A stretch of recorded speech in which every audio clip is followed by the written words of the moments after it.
Bonjour, aujourd'hui nous allons apprendre quelques techniques pour décorer avec une poche à deuil.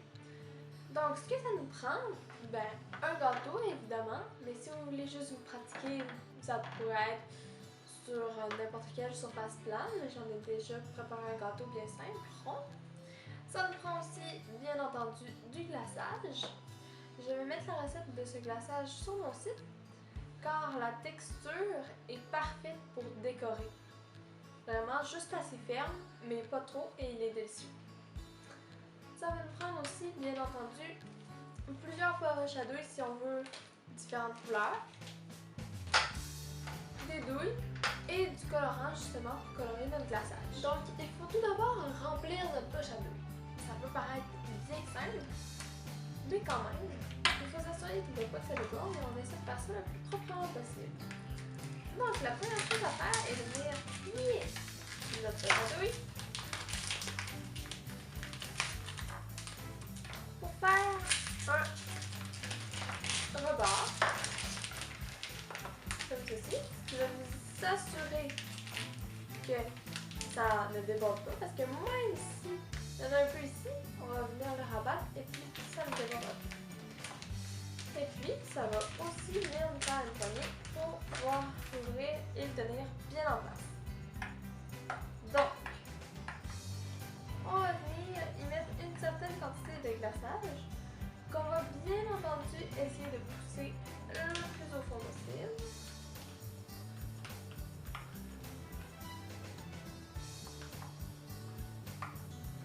Et puis par la suite, on va dérouler notre bord. Et puis on va venir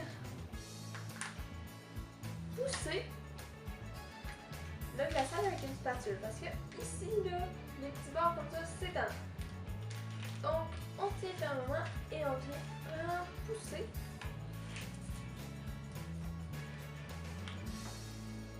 Jusqu'à temps que ça arrive bien au fond. Donc, une fois que ça c'est fait, voyez, on l'a rempli bien proprement, rien qui déborde. On vient la serrer, la twister, pardonnez-moi l'expression, et puis on va être prêt à décorer.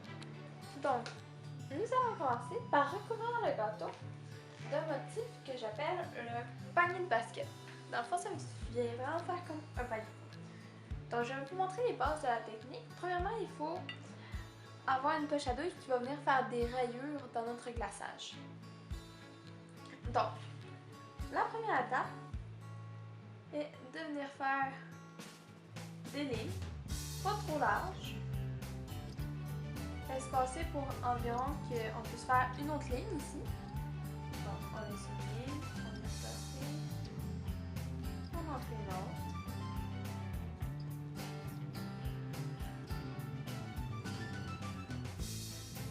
Il faut être à 45 degrés environ pour que le glaçage sorte bien et que nous ayons de belles lignes continues.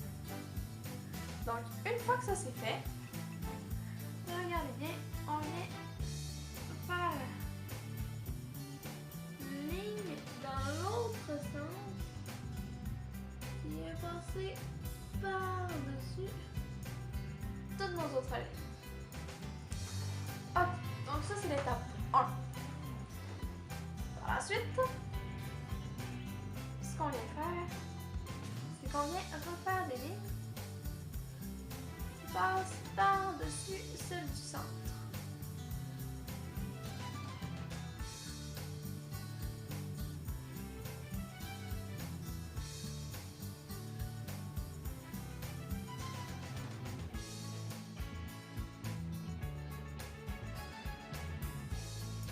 Comme ceci.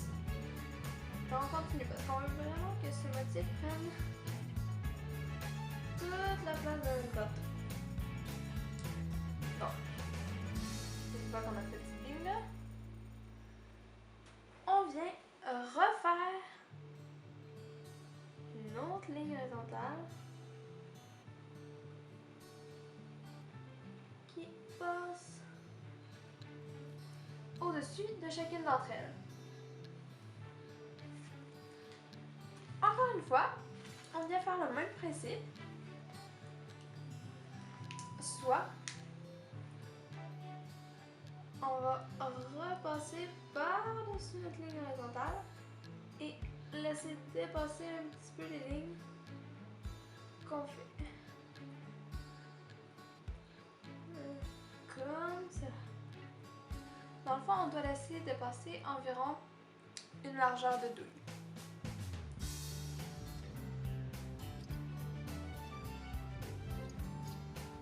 Et là, je pense qu'on peut commencer à apercevoir quand même notre motif de panier. Et ainsi de suite. On continue avec notre ligne horizontale.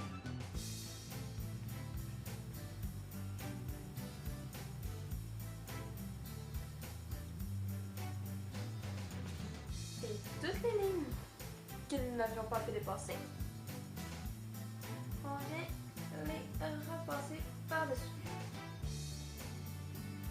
Par-dessus en les laissant dépasser un peu. Comme la précédente.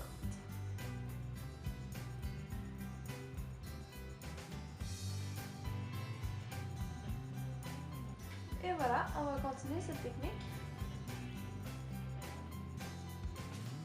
pour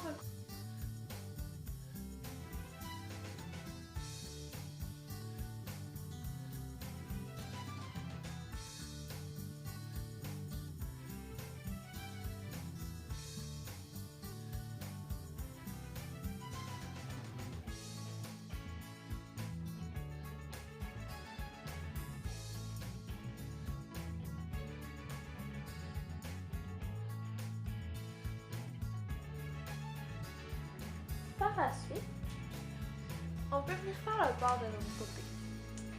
Moi, personnellement, j'aime mieux le faire avec une spatule.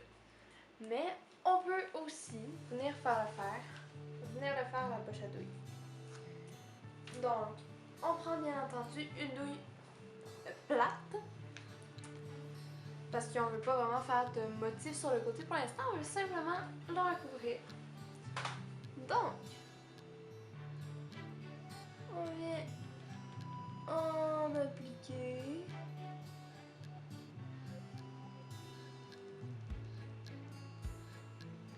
Pour recouvrir le tout. Mais on va toujours voir des petites lignes parce que c'est quand même fait à la poche à douille, donc on voit. Donc, un petit truc. On peut prendre de la fécule de maïs et puis on vient s'en mettre un petit peu sur le doigt avec les doigts propres, bien entendu. Et puis on va venir glisser avec la fécule de maïs.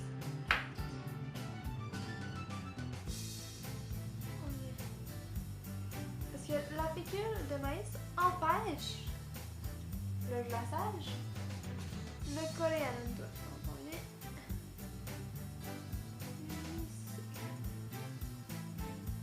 là, c'est sûr que ça va bien parce qu'on a un glaçage blanc, donc la fécule de maïs ne ferait pas. Mais si on a un glaçage de fleurs, il faut vraiment faire bien attention de où est-ce qu'on en met. Donc, on continue comme ça. Et puis, on peut faire notre tour comme ça. Donc, après avoir venir fait notre barre, ce qu'on pourrait faire, c'est venir ajouter une petite bordure. Donc, on peut choisir n'importe quel type de douille. Là, je n'ai choisi une en croissant de lune, si on peut dire. Donc, ce que je vais venir faire avec cette douille-là, c'est un motif un peu drapé. Donc, ce que je viens faire, c'est que je viens presser et je repasse sur ma ligne. Voilà. Donc, on a maintenant une petite bordure qui vient finaliser notre gâteau. Et voilà, c'est déjà presque fini pour ce qui est des poches à douille.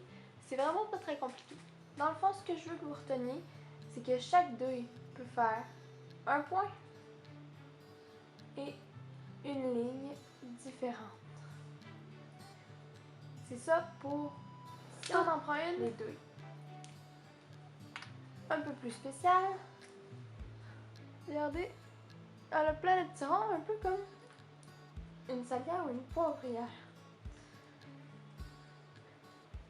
Celle-ci, son point,